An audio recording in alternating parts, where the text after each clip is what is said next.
Vamos a compartir pantalla. Y voy a enviarles el archivo. Ah, no, ya el archivo se los había enviado, ¿verdad? Sí. El archivo ya se los había enviado, ¿cierto? El archivo escrito.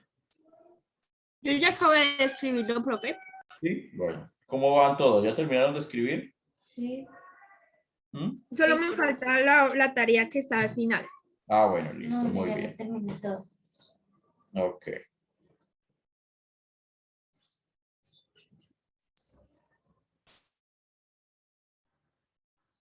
Listo, bueno. Entonces, vamos a ver, a repasar como último tema ya lo de la Revolución Francesa. Lo que ustedes ven ahí es la famosa bandera de Francia, ¿sí?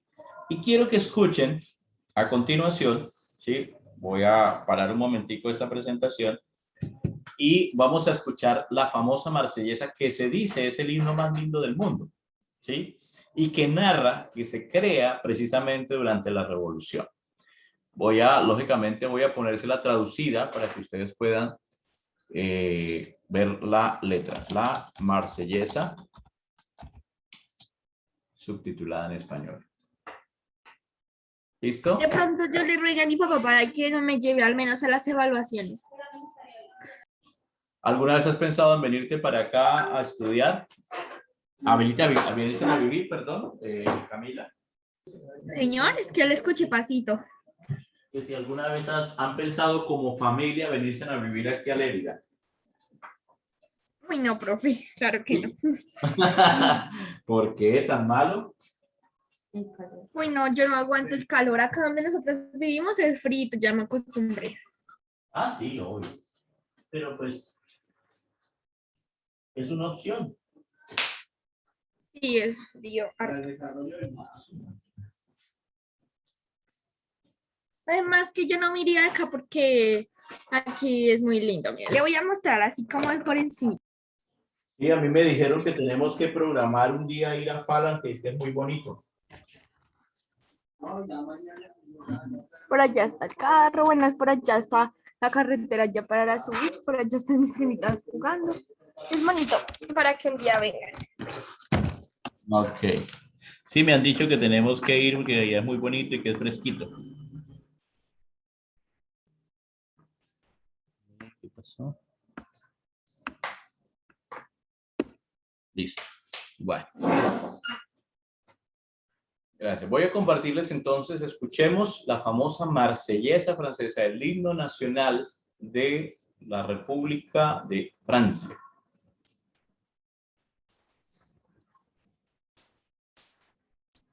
Y vean y vayan leyendo, pues lógicamente, la traducción de la misma.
Eso entonces que ustedes acaban de escuchar aquí es la famosa marsellesa, considerada el himno más hermoso del mundo. El segundo es considerado el de Colombia, pero para mí es más lindo el de Colombia, porque su música y su letra es muy hermosa. Fue un himno creado en medio de las luchas, en medio de la situación ¿por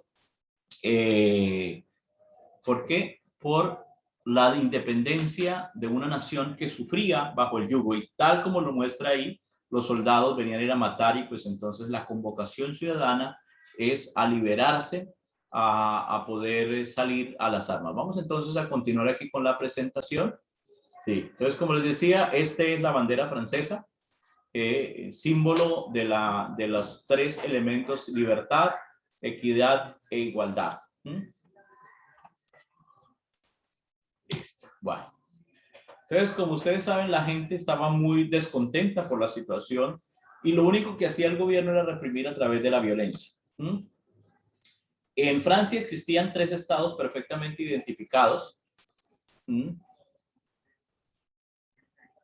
Por un lado, teníamos la nobleza, con todos sus títulos nobiliarios y demás, que vivían llenos de privilegios, llenos de riquezas y demás, que no les importaba nada lo que estaba sucediendo, porque mientras que ellos mantuvieran sus privilegios. El segundo estado era todo el clero alto, es decir, obispos, cardenales, personas de jerarquía dentro de la comunidad católica, dentro de la iglesia. Y el tercer estado, ¿sí?, era, pues, lógicamente, los campesinos y campesinas que labraban la tierra, el bajo clero, es decir, sacerdotes y párrocos de lugares alejados, y los artesanos. Ese era el tercer estado. Algunos de estos artesanos eran personas que habían logrado conseguir un poquito de dinero. Ellos pudieron que sus hijos estudiaran un poquitico más, pero sin embargo los ahogaban la cantidad de impuestos que se cobraban, porque estos dos no pagaban nada y a ellos les tocaba que pagar por todo. Es decir, ellos no trabajaban, no hacían nada, sin embargo tenían más privilegios, pero todo era pagado por este tercer estado. Pero la situación fue tan crítica y el déficit fiscal era tan grande que llega un momento en que se tiene que convocar a una asamblea general, ¿sí? Se convocan a los tres estados. Lo que ustedes ven ahí más o menos es un cuadro de que ameniza lo que fue la reunión en aquel lugar, para tratar de llegar a buscar unas soluciones. Las soluciones obviamente eran que los impuestos fueran pagados por más para que la situación cambiara, que hubiese más justicia, que todos fueran iguales ante la ley. Obviamente el tercer estado era mayoritario en cuanto a individuos, pero en cuanto a capacidad de votar, lo he explicado varias veces, ellos decían que se iba a votar en bloque. Todo el primer estado un voto, el segundo estado otro voto y el tercer estado otro voto. Cada vez que se hablaba de quitar privilegios al primero y al segundo estado, pues obviamente ellos decían no, eso no, y se unían. Entonces eran dos votos contra uno, siempre a votar. La situación fue tal que el tercer estado dijo no más, eso se tiene que acabar, y entonces ellos se quedan reunidos y hacen el famoso juramento que les decía yo, el famoso juego de la pelota, y ellos dicen aquí no vamos a estar, sino que nos vamos a reunir, nos vamos a quedar aquí hasta que haya una nueva Asamblea Nacional, hasta que se instaure la Asamblea Nacional Constituyente y se cambie la Constitución, ¿sí? Esto que ustedes ven acá está en el Palacio de Versalles, en Francia, palacio muy hermoso, muy lleno de glamour y de etiqueta, ¿sí? Y esto pues es un cuadro, una pintura que refleja lo dicho por ellos. No se iban a mover allí hasta que no hubiese una nueva Constitución. Básicamente el principio que existía ya, dada por este personaje, ¿sí?, que aquí está su nombre, Mirabeau, ¿sí?, se regía al principio básico de que él decía, la nación Francia somos todos, porque hasta la época, hasta Luis XV, Luis XVI también, se decía que Francia no era la gente, Francia era el rey era Francia, y Francia era el rey. Es decir, lo importante de Francia era el rey, los demás no importaba. Y obviamente eso causaba un escozor entre mucha gente, porque ¿cómo así? Si de Francia vienen los derechos del hombre, si de Francia vienen las cosas que han cambiado el mundo, y todos somos iguales delante de Dios, ¿sí?, ¿por qué tienen que haber una serie de privilegios? Y esto fueron las cosas que empezaron a enseñar, ¿sí? Desafortunadamente, hay personas que no son las adecuadas para los diferentes momentos. Y el personaje más inepto, algo parecido a lo que pasa con Colombia, que tenemos un presidente que hay allá, fue Luis XVI, un personaje que no tenía criterio, que no sabía gobernar, que no sabía escuchar, que no sabía negociar absolutamente, y que se sentó simplemente en decir, no voy a aceptar la nueva constitución. Él se sentó en esa idea de que no iba a aceptar la nueva constitución, y obviamente eso trajo una serie de problemas.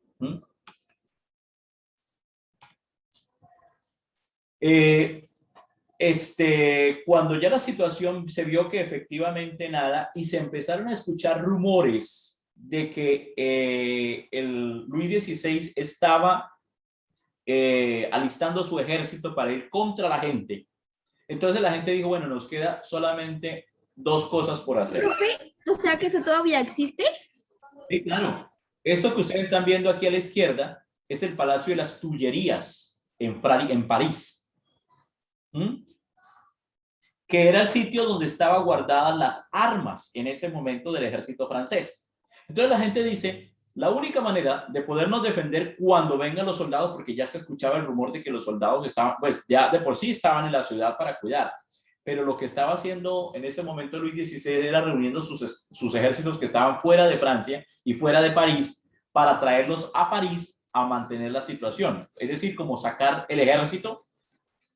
Generalmente ustedes saben que el ejército está en los batallones y cuidando el territorio nacional donde hay conflicto. Pero generalmente ustedes no ven ejército así caminando continuamente por Lérida, por las ciudades, sino salvo en circunstancias especiales. Entonces, ese ejército era el que quería traer Luis XVI. Entonces, ellos dijeron, no nos quedan de otras. Y hacen un evento que es el que marca esta fecha, sí es importante. Y recuerden siempre cuando ustedes les pregunten, ¿cuándo es el día de la independencia o el Día Nacional Francés? No se les olvide, así como para Colombia es el 20 de julio de 1810, para Francia es el 14 de julio de 1789. ¿Por qué? Ese día, la gente ya revolucionada del todo, ya no aceptando, ya habían tomado armas, dijeron, ahora nos queda tomar un símbolo. Las revoluciones generalmente tienen símbolos, porque los símbolos representan cosas, ¿sí? Por eso es que hay monumentos, por eso es que cuando se firma la paz se lanza una paloma, porque son elementos que son simbólicos y que tienen una representación. La Bastilla era una cárcel, pero no era una cárcel cualquiera, era la cárcel donde se habían enviado todos los presos políticos, no delincuentes cualquiera, no ladronzuelos, ni asesinos, no. La Bastilla estaba llena de líderes políticos que estaban en oposición al gobierno de Luis XVI. Entonces la gente, con las armas ya tomadas de las Tullerías, en la Bastilla también habían armas y había pólvora y otras cosas más, sabiendo que el ejército venía contra ellos, dijeron, no nos queda otra sino que vamos a tomarnos a tomarnos la Bastilla. Y el 14 de julio de 1789, el pueblo francés, ya cansado de los abusos, cansado de los impuestos, cansado de los privilegios exclusivos de la nobleza y del clero, dijo no más y se toma la Bastilla. Y es el momento en que para algunos dice que empezó la verdadera revolución, aunque la revolución ya estaba, ¿sí? La revolución ya estaba, ¿sí? Desde 5 de julio de ese año, cuando empezaron las asambleas generales y toda esa serie de cosas más. Pero digamos que es el momento cumbre de poder decir ahora sí estamos en plena revolución, cuando se tomaron la Bastilla, ¿sí? Ese es el día de la independencia, y lo que ustedes están viendo son desfiles militares conmemorativos de aquel momento. Lo que ustedes ven al fondo en esta foto es el famosísimo Arco del Triunfo, por donde pasan los ciclistas cuando están recorriendo el Tour de Francia y toda esa serie de cosas más.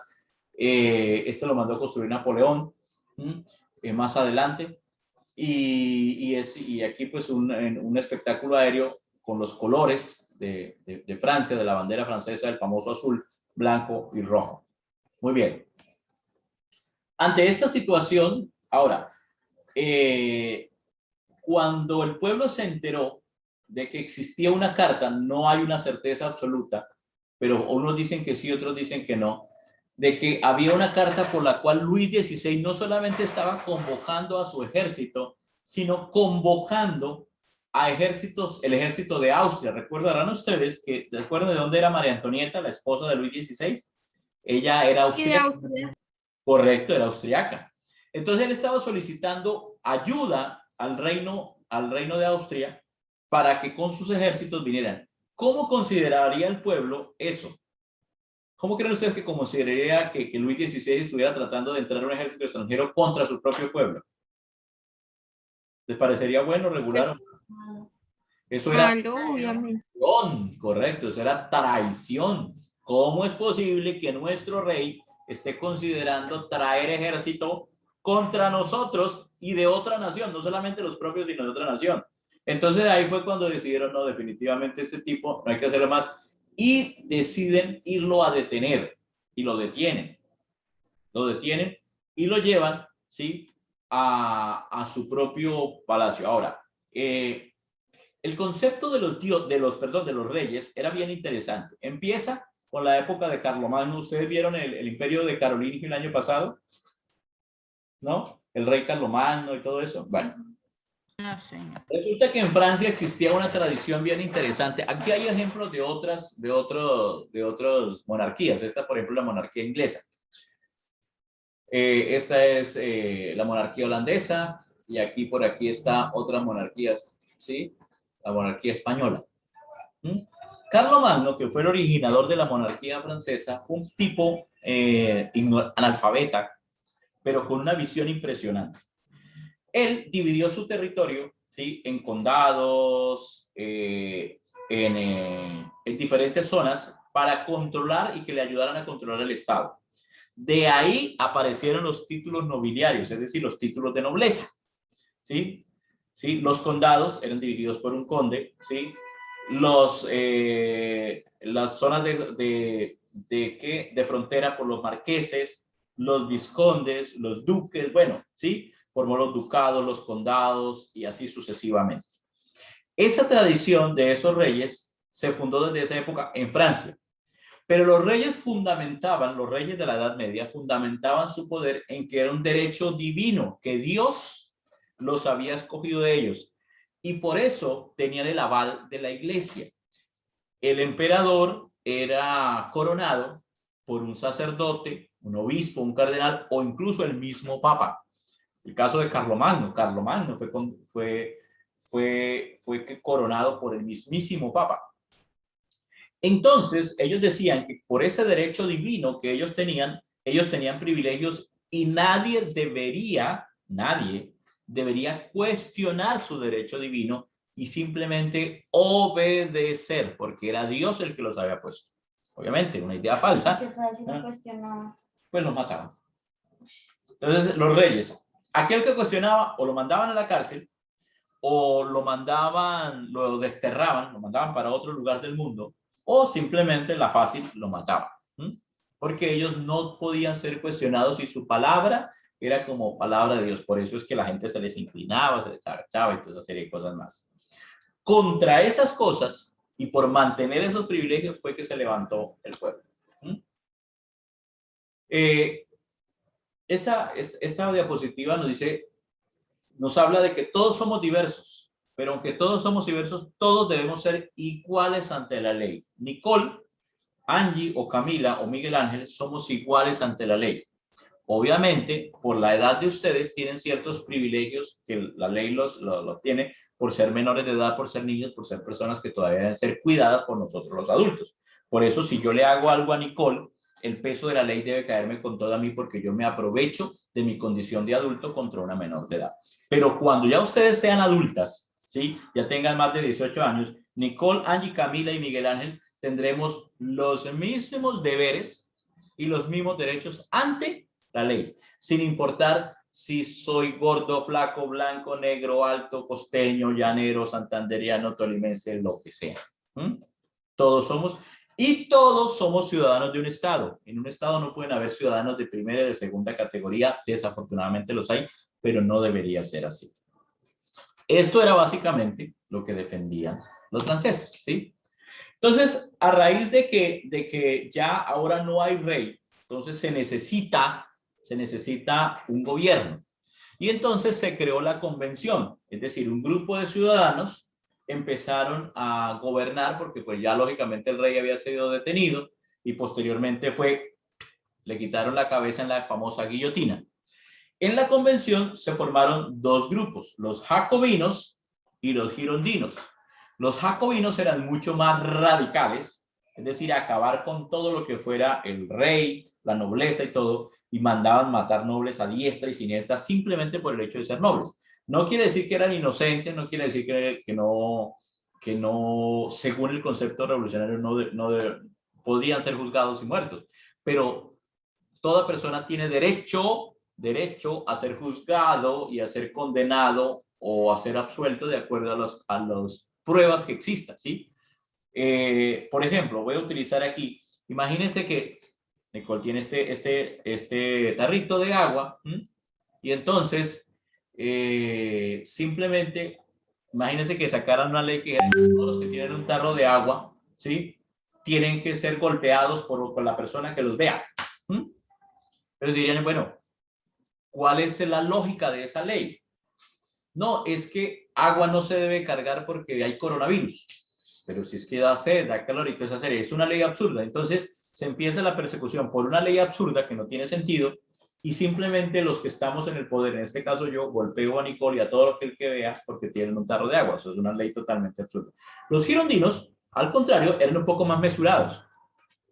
Ellos hablaban de no utilizar la violencia, de hacer una transición más democrática, si cabe el término, más pacífica, hacia la transición y hacia el gobierno.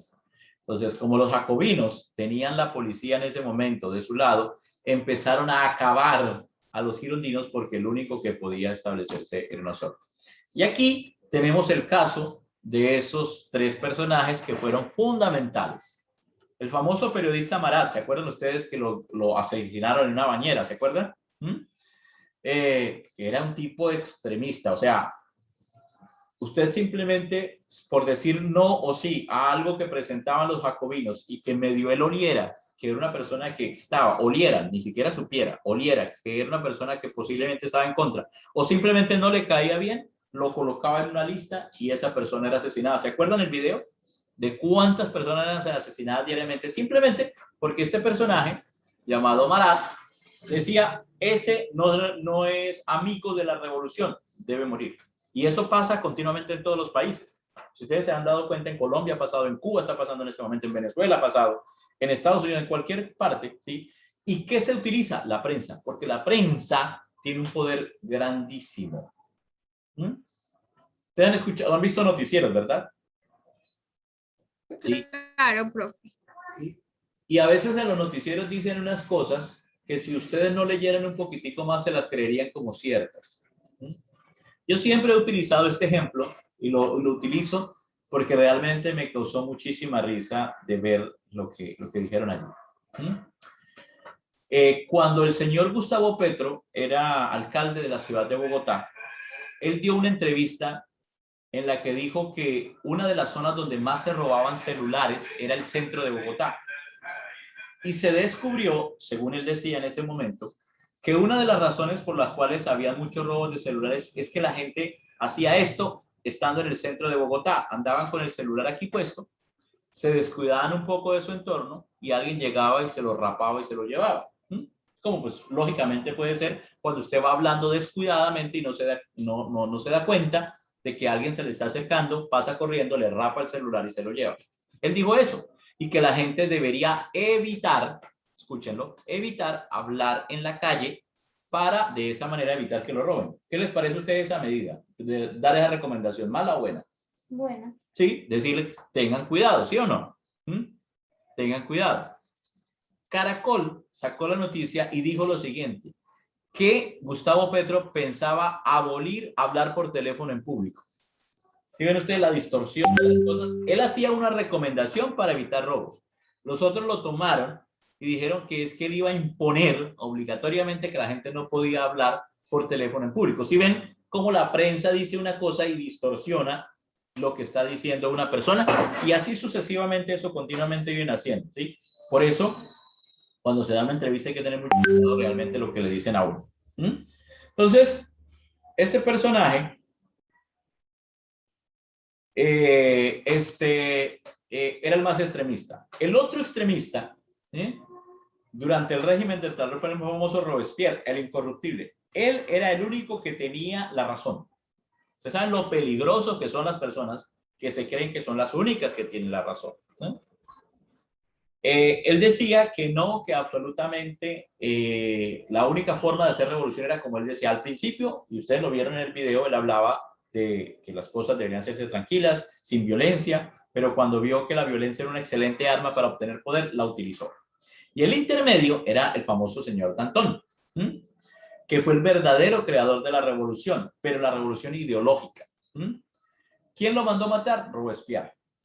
Porque si Robespierre hubiese dejado a Danton un poquito más, le iba a quitar el poder, porque es que obviamente la gente ya se estaba cansando, ¿sí? Es que usted, llegó el momento en Francia que usted simplemente por mirar por la ventana ya era considerada antirrevolucionaria y pum, para la guillotina. ¿Sí? Que si usted veía a la policía y salía corriendo era porque ya era culpable y pum, para la guillotina. La gente vivía en un temor terrible de saber en qué momento aparecía o en el periódico de Marat o en la lista de Robespierre de posibles candidatos. Y fueron cientos y miles de personas las que murieron allí en la guillotina. Entre esas, Danton.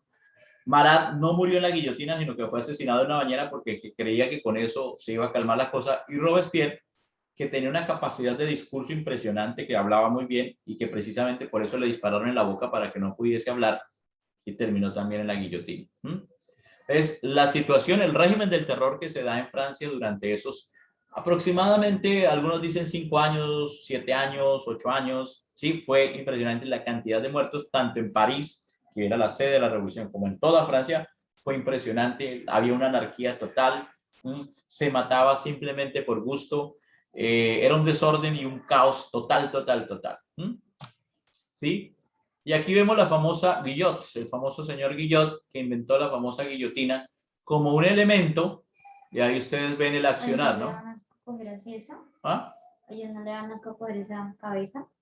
No, eso era normal.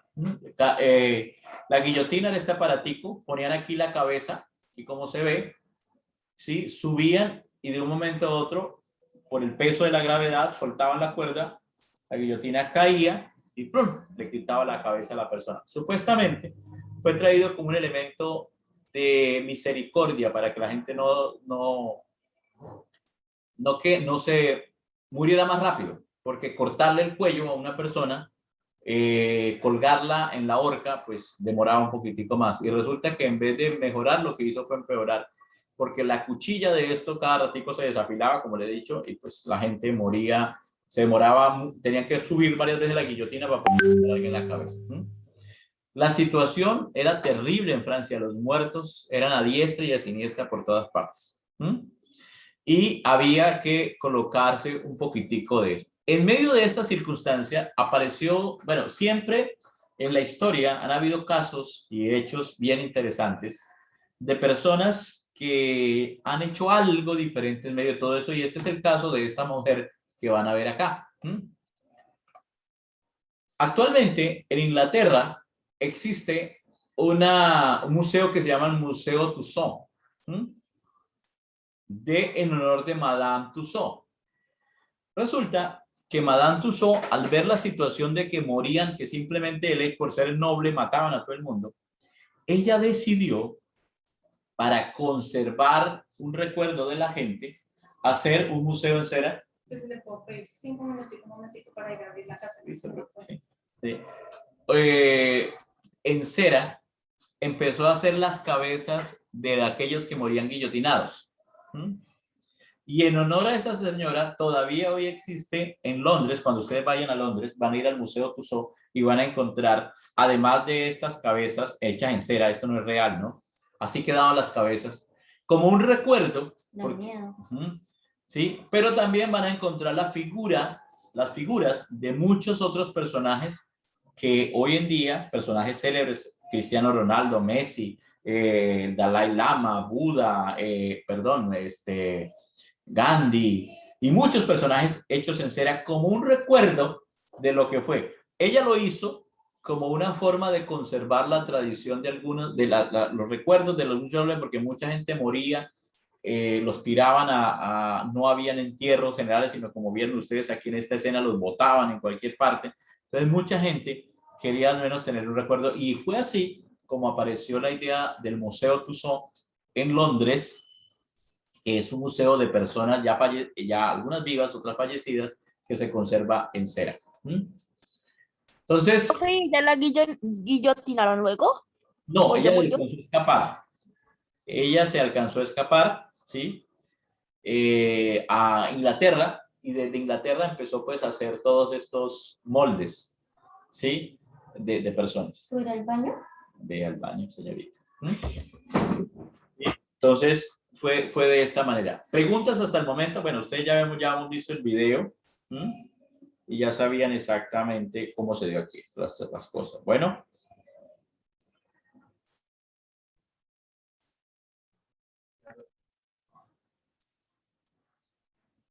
¿Listo? Vale. Ahora, esa era la situación interna en Francia, pero había una situación externa. Resulta que a causa de la revolución y las ideas revolucionarias se empezaron a infiltrar. ¿Qué creen ustedes que empezaron a pensar las otras monarquías? Las que estaban alrededor, la monarquía de Bélgica, la de España, la de Italia. Que Francia era loca y que porque estaban matando a tanta gente. Me imagino que querían hacerle la guerra para salvar a todas esas personas o algo así. Y para salvarse en ellos, sobre todo. Porque si las ideas revolucionarias de que la gente era igual ante la ley, que se deben acabar los privilegios, obviamente el siguiente en turno serían ellos mismos.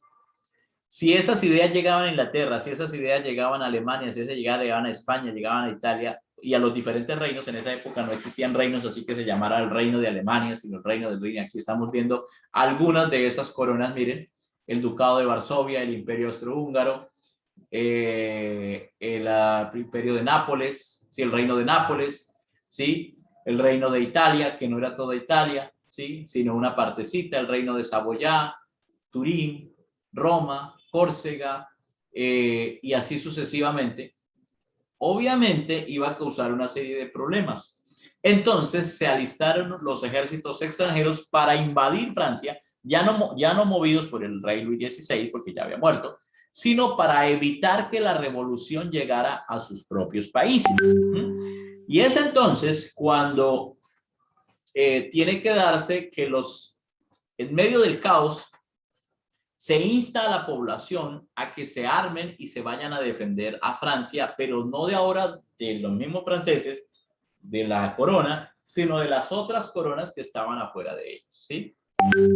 Y es entonces cuando aparece la figura de un personaje que va a cambiar totalmente la historia de Francia, la historia de Europa, y es el siguiente tema que vamos a ver, que es la vida y obra de uno de los personajes más influyentes, más amados, odiados, admirado, estudiado, que se llamó el famoso Napoleón Bonaparte, un personaje que fue tan famoso que hasta nada más y nada menos que Ludwig van Beethoven le escribió una de sus sinfonías, aunque luego se arrepintió, en honor al corso, al pequeño cabo, ¿cómo es? Le Petit, el cabo Petit, el pequeño cabo, al ítalo-francés, realmente él era italiano originariamente, al hombre que cambió totalmente la historia de Francia.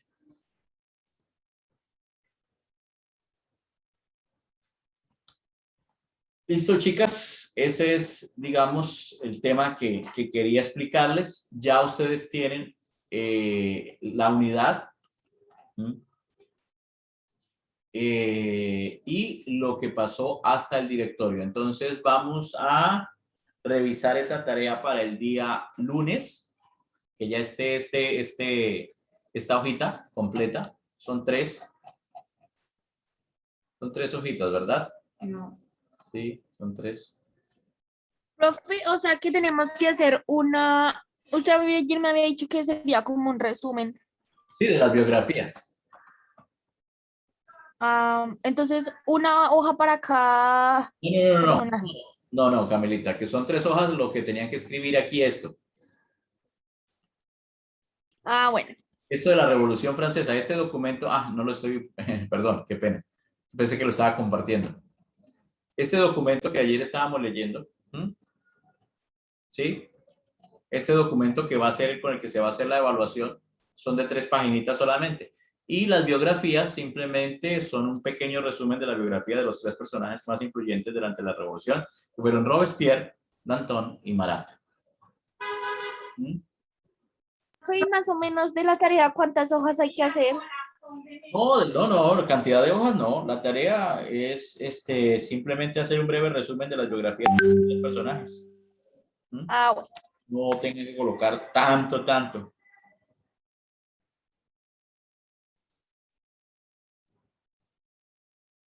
¿Mm? Profe, ¿usted va a seguir poniendo así archivos? ¿No? ¿Usted va a seguir Sí. así con archivos? Sí, siempre. Bueno, ayer les alcancé a hablar de cómo íbamos a trabajar en este periodo y vamos a seguir lo mismo. Yo les sigo explicando a través de videos, presentaciones, leyendo un poquito el documento y ustedes el documento lo escriben en casa. ¿Listo? Vamos a seguir con la misma dinámica, es decir, no vamos a escribir en clase. De pronto haremos actividades y demás, pero como tal, escribir en clase, salvo un día que les deje, bueno, adelántense un poquito, pero de resto no va a ser así. Este ya lo tienen, entonces pueden ir adelante. Ya el lunes revisaré el cuaderno. ¿Listo? Listo, profe. Listo, ¿Listo, Angie? ¿Listo, Nicole? ¿Listo, Señor. Camilita? señor. Bueno, chicos, entonces nos queda menos de un minuto, ya se va a acabar la clase. Nos vemos en la siguiente clase, el lunes, Dios mediante, para revisar cuadernos y cuadraremos fecha de evaluación. Feliz Bueno. día, por también, feliz fin de semana. Chao. Chao, profe. Chao. Chao. Chao, profe. Chao, Nicole. Chao, profe. Chao, señorita. Voy a comer alguito. Trajiste de comer, ¿no?